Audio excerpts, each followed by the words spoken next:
Okay, so The Last of Us Episode 1 is filled with references to the game, and direct lines are pulled from it verbatim. Throughout this video, we're going to be breaking them down and playing the scenes side by side so you can see how well they match up. After this, we cut to the title sequence, which is presented in a similar way to the black and white one that started off the game. We start off in 2003, and much like how the game opens, we see things from Sarah's perspective. Now we also meet the neighbours at this point, and in the game, this is where the first infected attacked from. However, it wasn't an old lady, and instead it was a man that attacked them called Jimmy Cooper. What's going on? It's the Coopers. Something ain't right with them. I think they're sick. What kind of sick?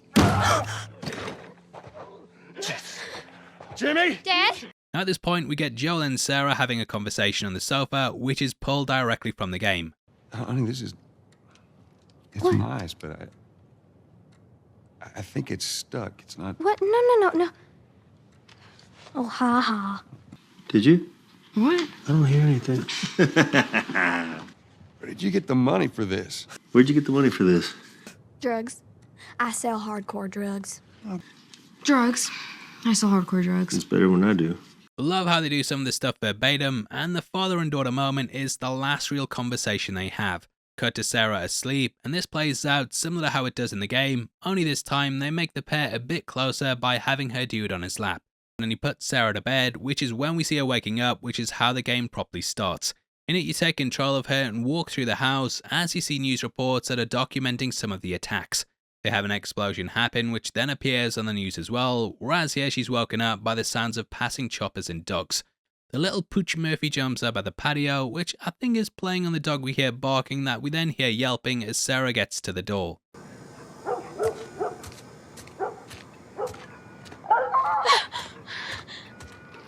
The truck ride is really similar to it, with it being word for word at points. We also have them approaching signs for Austin one way and the hospital which is the other, and this is all ripped right out of the source material. Anyway, enough of me talking, let's play the scenes side by side so you can see how close they are. Some sort of parasite or something. Virus, some kind of parasite. Are we sick? No, of course not. Are we sick? No, of course not. No cell phone, no radio.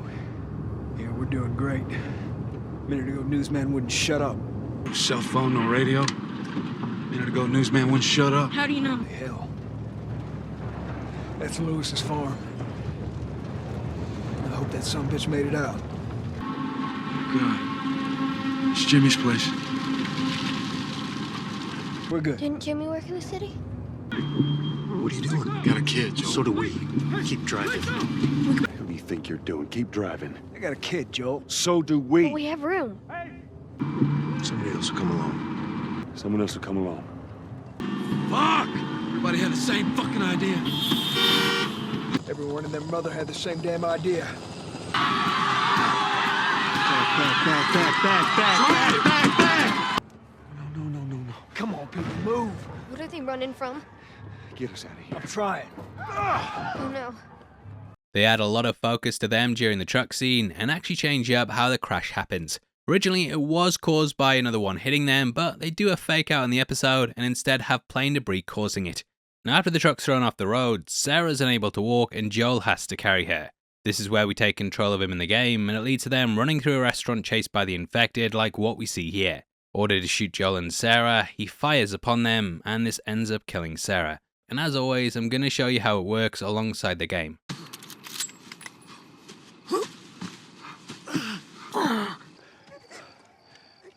Oh no.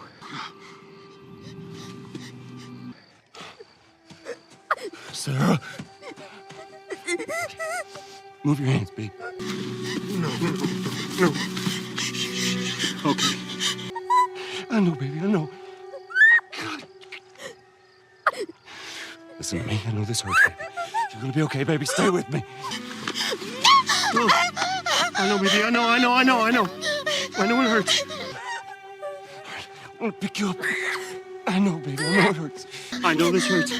Baby, listen to me. I gotta get you up. Come on, baby, please. I know, baby. I know.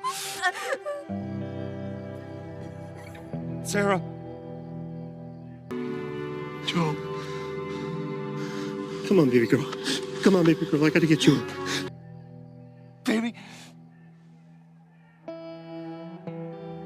Don't do this to me, baby. Don't do this to me, baby. Come on. Come on. Come on, get up. Come on, baby girl. Come on. We then got the 20-year time jump like what we have in the show, which took us to the year 2033. This is something that Joel does regularly, and he works as a smuggler. We catch a Fedra soldier twitching, but it's not because he's infected, and Joel in fact ends up selling him pills. In the game, this is something that Tess is coming back from when we first meet her. So I'll take one guess. The whole deal went south and the client made off with our pills. Is that about right? We see a big bit of graffiti for the Fireflies on the wall, and this is similar to the radio messages that Marlene was putting out in the game.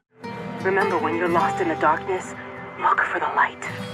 The Firefly Explosion allows her to escape, and this is riffing on the scene in the game when they go to cross a checkpoint and one blows off, which makes Tess and Joel flee through the tunnels. Also worth pointing out that Tess is wearing the exact same clothes that she has on in the game, except for the bandana, which, I like that bandana now. Similar to how the spore ants were set up, the infected would lay down somewhere and die, and they'd become points of infection that could fire spores out into the air. We see one of these later on in the episode, but they do stay their hand and don't reveal the later stages of the infected in this first entry. Everything is spot on here, including the green wall, which looks like it's ripped right out of the PlayStation Classic. At this point they come across a wounded Marlene, similar to the source material, and Ellie attempts to attack Joel, which is how she's first introduced in the original work. And we get a scene in which they rest up in a room whilst the rain pours down. This is similar to how it played out in the original, with them all laying low here for the first time and Joel getting some shut-eye. Now Joel falls asleep and we get some repeated lines from the game. You mumble in your sleep. You mumble in your sleep. We then get this line from Ellie. Holy shit. I'm actually outside. Holy shit, I'm actually outside. They discover Ellie's bite and she says, Look! This is 3 weeks old. Nobody lasts more than a day. It's 3 weeks old. No, everyone turns within 2 days, so you stop bullshitting. It's 3 weeks. Obviously, I'd love to hear your thoughts and whether you agree or not, but for me, yeah, this was a great way to start the series. Now, if you want something else to watch and you don't mind Last of Us spoilers, then definitely check out our breakdown of why the game's got the perfect ending. It talks about all the themes in it, some things you might have missed, and if you enjoyed this breakdown, then you're gonna love that too. Hopefully see you over there, and yeah, make sure you stick with us as we're going to be doing Last of Us every single week. We're going to be milking it dry, and yeah, I hope you come along for the ride. Out of the way, thanks for clicking this. I've been Paul, and I'll see you next time. Take care, peace.